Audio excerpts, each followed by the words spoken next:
C'est l'heure du bilan 2023 dans le monde du catch et particulièrement du côté de la WWE, messieurs dames.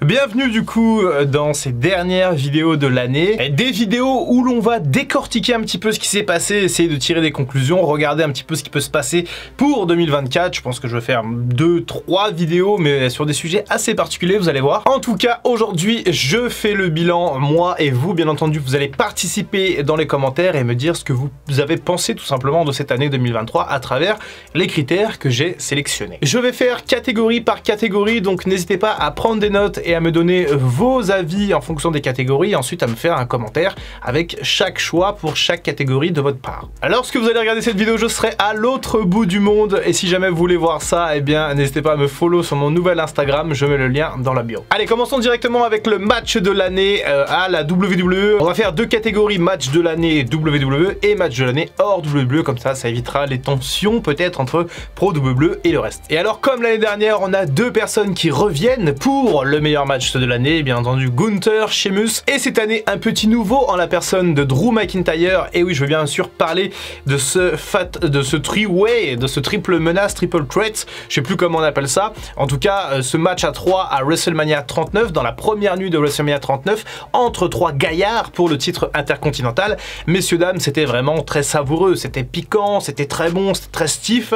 Moi, personnellement, j'ai adoré ce match et je trouve que c'est le meilleur match de l'année. Encore une fois, ça va souvent être mes choix dans cette vidéo, hein. Désolé, ça fera pas forcément le consensus, mais c'est aussi l'idée, c'est de vous faire participer, c'est de débattre entre nous tranquillement dans les commentaires. Match de l'année donc pour moi, Gunther versus Sheamus versus Drew McIntyre lors de WrestleMania 39. Si l'on doit parler maintenant du meilleur match de l'année hors WWE, eh bien mon choix va se porter naturellement sur un match qui a eu lieu notamment au Japon, dans un événement particulier qui se passe au tout début de l'année et qui donne souvent les meilleurs matchs, enfin certains des meilleurs matchs de l'année. Je vais bien entendu parler de Wrestle Kingdom au Japon, le WrestleMania de la NJPW au Japon, et ce match entre Kenny Omega et Will Ospreay, le premier des deux matchs qu'on a eu cette année entre Will Ospreay et Kenny Omega. Et mon dieu, quel match! À l'époque, j'avais pas pu en faire une review parce que j'étais pas trop dedans, mais alors je vais la faire maintenant. J'ai adoré ce match. Bon sang, Kenny Omega au Japon, c'est pas le même qu'on a aux États-Unis. Je sais pas pourquoi, c'est aussi différent. Mais ce Kenny Omega au Japon, c'est véritablement un fou furieux.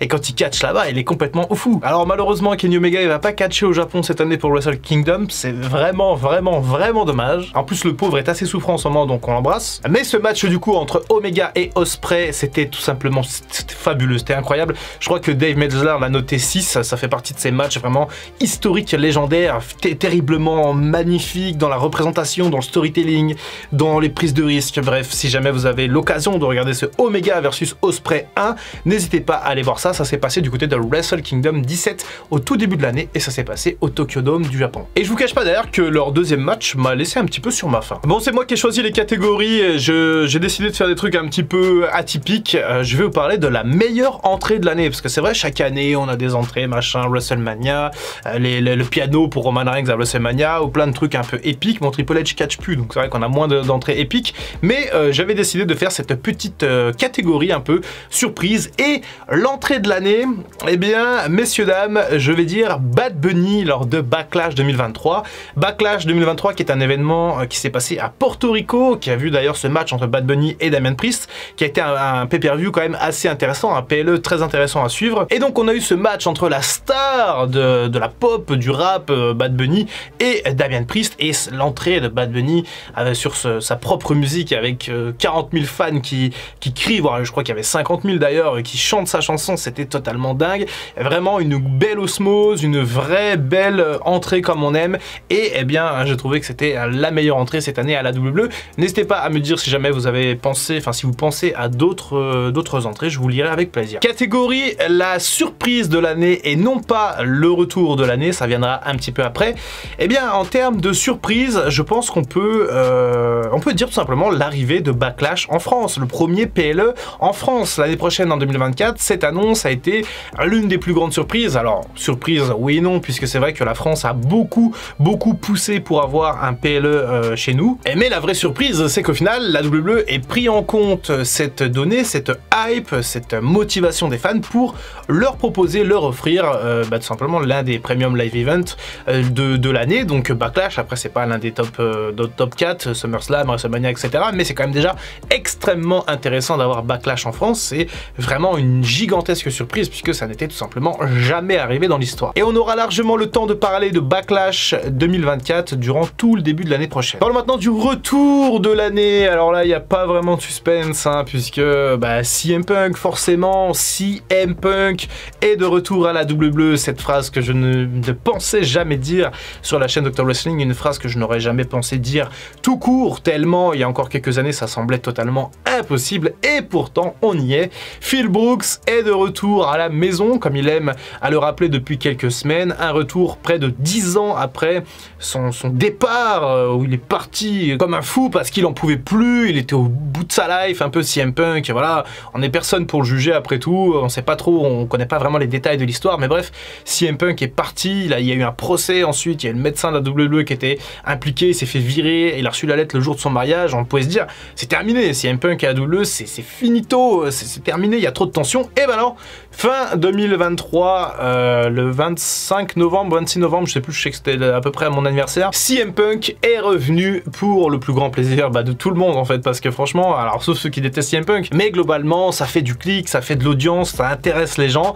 CM Punk c'est quelqu'un qui intéresse les gens, et donc eh bien forcément c'est plutôt positif pour la WWE, et c'est positif également pour les fans de catch en général. Le meilleur moment de l'année, et j'ai choisi de vous parler du face turn ou du heel turn, je ne sais pas vraiment comment l'appeler ça, mais je pense que plus que c'est le face turn de Sami Zayn quand il s'en prend à Roman Reigns lors du Royal Rumble, oui, parce qu'ensuite ça lance le match entre Roman Reigns et Sami Zayn pour Elimination Chamber à Montréal. Bref, ce moment est absolument iconique, unique, le pinacle du storytelling de la Bloodline. J'ai vraiment trouvé que cette fin de Royal Rumble était totalement magnifique, et ça nous a envoyé derrière quelques semaines de rivalité assez sympa entre Sami Zayn et la Bloodline. On parlera, je parlerai de Roman Reigns dans une vidéo totalement dédiée dans quelques jours. Je ne vais pas parler de Roman Reigns dans cette vidéo, mais ne vous inquiétez pas, ça arrive dans quelques jours. Et du coup, ça nous permet de faire la transition avec l'équipe de l'année, la tag team de l'année, et j'ai choisi de mettre Kevin Owens et Sami Zayn. J'ai longuement hésité avec Priest et Balor notamment, mais j'en reparlerai juste après, justement parce que KO et Sami Zayn, ils ont offert quand même un main event assez intéressant en U1 contre les frères Usos. À WrestleMania, bien sûr, je veux dire, mais globalement, on a eu quand même quelque chose d'assez intéressant autour de ces deux gaillards. Ça me permet également de faire la transition avec le meilleur clan de l'année, et c'est tout simplement le Judgment Day. Pas de doute possible, pas d'interrogation pour ce coup-ci. Vraiment, le Judgment Day a frappé très fort cette année. Damian Priest, vainqueur du Money in the Bank. Dominic Mysterio, on en parlera également dans la prochaine vidéo, mais peut-être la révélation de l'année. Finn Balor, toujours au sommet. Rhea Ripley, et j'allais y venir, justement, ça fait un peu une transition, mais pour moi, c'est la catcheuse de l'année, c'est Rhea Ripley. En plus de ça, Balor et Priest ont récupéré les titres de champion par équipe. Dominic Mysterio a récupéré le titre de champion nord-américain. Rhea Ripley est championne féminine. Vraiment, cette stable, comme on dit, ce clan est absolument dominateur, et nul doute que le Judgment Day va être encore plus au premier plan en 2024. Alors j'ai parlé du coup de la catcheuse de l'année, il me reste plus qu'une seule rubrique pour clôturer cette vidéo, et malheureusement c'est le pire moment de l'année, et là effectivement il n'y a pas vraiment non plus de doute à avoir. Et bien sûr, la pire journée de 2023 pour bon nombre de fans de catch a été quand on a tous appris le décès soudain et brutal de Bray Wyatt, qui manque quand même à la WWE. C'est vrai que Bray Wyatt c'était un sacré personnage. Cette vidéo lui permet à nouveau de lui rendre hommage. On n'oublie pas Bray Wyatt, on n'oublie pas ce qu'il nous a apporté, cette magie un petit peu, alors pas vraiment dans le ring, mais plutôt derrière la caméra, avec ses vignettes. Et Bray Wyatt nous manque, et Bray Wyatt va nous manquer pendant encore quelques mois, quelques années. On disait souvent que ce personnage allait être le successeur de l'Undertaker, mais c'était l'unique Bray Wyatt, et à mon avis, il n'y aura pas d'autre Bray Wyatt. Bray Wyatt était complètement unique. Ben voilà pour le bilan. Ah, j'ai pas parlé du meilleur catcheur de l'année, oui c'est vrai, mais peut-être que ça sera le sujet de la prochaine vidéo, donc si j'étais où, je m'abonnerai à la chaîne Dr Wrestling si ce n'est pas encore le cas. Ce serait bien qu'on dépasse les 40 000 abonnés bientôt d'ailleurs. Faites-moi votre bilan à vous dans les commentaires avec toutes les catégories que j'ai citées. Allez, on se retrouve très bientôt pour une prochaine vidéo. C'était Dr Wrestling, et en attendant, comme d'habitude, prenez soin de vous. I can feel the blood creeping up from the heathens. Got will, got fight, got pride, got reason. If they wanna go eat, then you know I'm gon' feed them. If you're coming for me, hope you're ready for a demon.